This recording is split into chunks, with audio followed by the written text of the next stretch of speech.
நம்ம வாங்கிட்டு வந்த சீட்ஸ் எல்லாம் இப்போ வந்து சீட்லிங் ட்ரேவில் அரேஞ்ச் பண்ணி வச்சிடலாம். பாட்டிங் மிக்ஸ் வந்து மாட்டு சாணம், மண், அதுலேயே வந்து மரம்லாம் பக்கத்தில் இருக்கிறதுனால அந்த இலைங்க எல்லாம் கொட்டி நல்லா மக்கி இருக்குது. இதுவே நமக்கு போதும். கோகோ பீட்லாம் சேர்க்கணுன்னு அவசியம் இல்லை.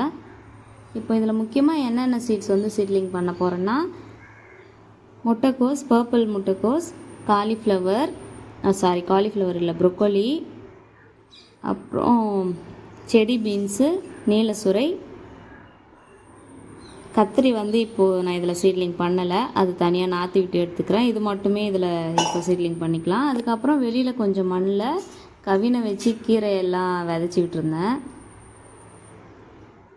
குட்டி விவசாயி வந்து உருவாகிட்டுருக்காரு. ஆனால் இவர் பெருசாகி விவசாயம் பண்ணும்போது விவசாயம் பண்ண லேண்டு தான் இருக்காது. நம்மளாச்சும் அதில் பாதி இதில் பாதின்னு எப்படியோ பொழைச்சிட்டோம். இவங்கெல்லாம் ஃப்யூச்சரில் என்ன பண்ண போகிறாங்கன்னு தெரியல.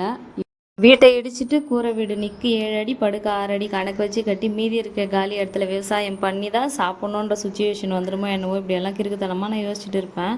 பட் அந்த நிலைமை வர்றதுக்கு அதிகமான வாய்ப்புகள் இருக்குது. இன்னொரு வீடியோவில் பார்க்கலாங்க. பாய்.